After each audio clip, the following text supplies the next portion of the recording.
If I were leader of the free world, the first issue I would address is, towards the end of the Civil War, on November 19, 1863, President Abraham Lincoln stood among the Union soldiers in Gettysburg and spoke, "Government of the people, by the people, for the people, shall not perish from the earth." 200 years from that historic speech, our nation is divided among party lines. Our elected officials no longer vote by the American way. They either vote the Democrat way or the Republican. If I were leader of the free world, the first issue I would address is unity. In President Washington's farewell address, he stressed for a nation that remains united. President Washington stated, "Your union ought to be considered as a main prop of your liberty." The president's words were true to its core. If we flip through the news channel, it's all about he said or she said drama in Washington. It feels as if we elected a bunch of high school drama queens rather than leaders of the free world. Do our elected officials not realize that this nation is faced with concerning challenges? For example, our national debt is over $14 trillion, and yet we're currently spending money we just do not have. Gas prices are on the rise, and our supply of oil is limited.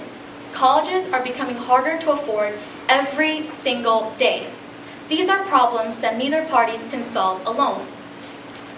What saddens me the most is that with all the bickering going on in Washington, the people who are hurt the most are working Americans.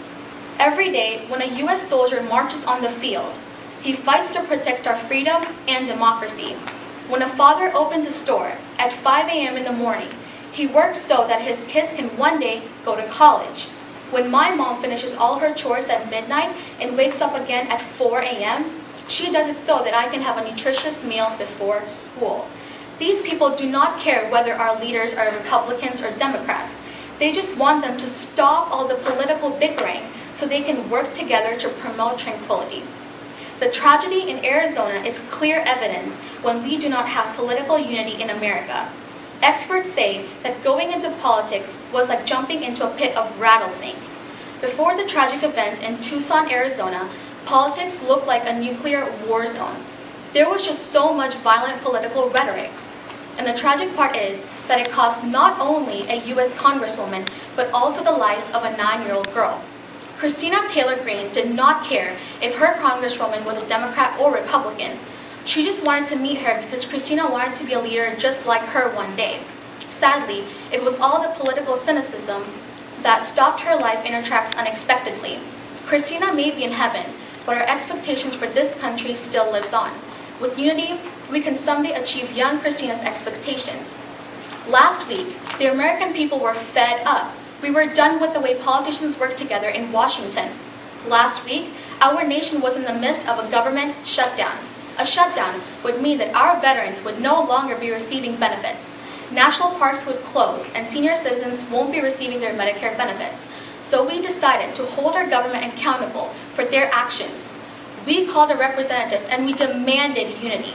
Thus, we prevented a government shutdown. Let us use last week as an example of how much we can achieve through unity. Let us agree to disagree.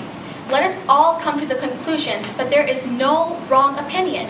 Only then we can form a more perfect union than our founding fathers ever dreamt of. Thank you all, and God bless the United States of America.